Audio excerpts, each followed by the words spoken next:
All right, man, peace. You know, brother, sometimes in life, you meet the best person for you, whether it be a business partner, a significant other, or a lifelong best friend, when you're not even looking for that person. And that seems to be what has occurred with Mr. Paul George, who has decided that he's going to lay it all out there on the table in regards to why he decided to re-sign with the Oklahoma City Thunder. Basically, he's going to let the world know that he's ready to go to war with the rest of the NBA with Russell Westbrook. So anyway, they're going to talk about it. I'm going to chime in. Yeah, let's hear from Paul George on year number 2. He's speaking with Antonio Daniels. First and foremost, congratulations on your new deal. And you know, that was huge this summer. That was big news this summer. And it's relatively big news. I wasn't that shocked per se. I was a tad bit surprised because I did think that Paul George was going to end up in LA, either with the Lakers or with the Clippers. But it became more and more apparent to me, or it has become more and more apparent to me, exactly how much many of the other stars around the NBA detest the idea of playing with LeBron James. And it's very clear to me that many of the other more prominent players in the NBA understand LeBron James more than most of these fanboys do.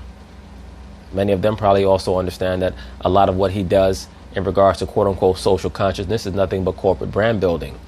And they don't want to be bothered because they know that at this point, the way in which the liberal sports media treats LeBron James, they're always going to look for excuses for him whenever he loses. And that means what? They're going to blame the second in command and the third in command whenever LeBron James loses. And I think that played a heavy factor in the decision-making process of Mr. Paul George. When you were thinking about free agency, where you're going to go next, and what's next for you, how much did the relationships that you forged here in Oklahoma City weigh on your decision to re-sign with Oklahoma City? Honestly, I think that was everything. The relationship I gained with Russ, with Dre, with Steven, with Billy. Paul George also comes off to me as somebody who falls in love really quick, man.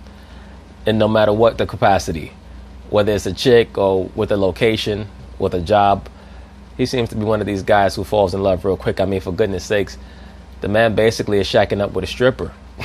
Allegedly. With Sam Presti. I mean, those was relationships that I felt that I've known those guys for years. It wasn't something that I felt like it just developed or it was a rushed relationship. It felt like I really had the time to know and to know their families.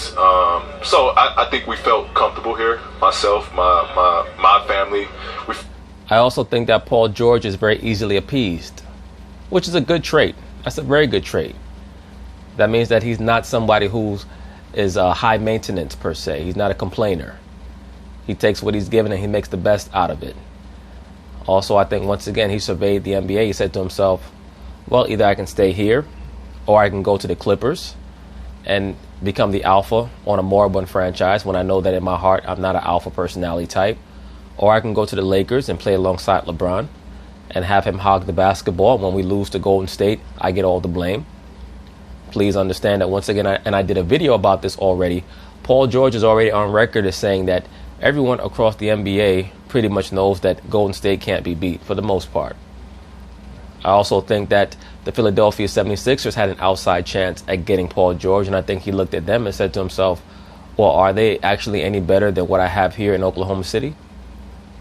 So I think that after he went through those possibilities, his decision-making process became easier and easier to just stay.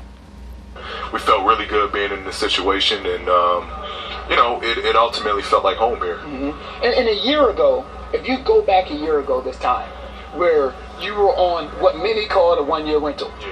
And can you talk about the difference that a year makes? So the perspective that you came in last year and the voice that you came in with last year, just meeting these guys as now knowing, you know what, I'm going to be here for a minute, and the difference as far as leadership and your mentality coming in this season. Yeah, well, coming here, I knew I had to give this a real open opportunity. Otherwise, I would have came here and I would have left some things on the table.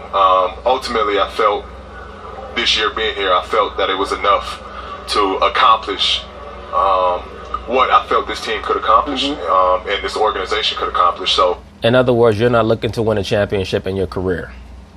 That's what you're saying, Paul George. You're not looking to win a championship because you said that you accomplished about as much as you thought the team could accomplish. You guys went out in the first round to Utah. So in other words, you're content with being a fourth or fifth place finisher.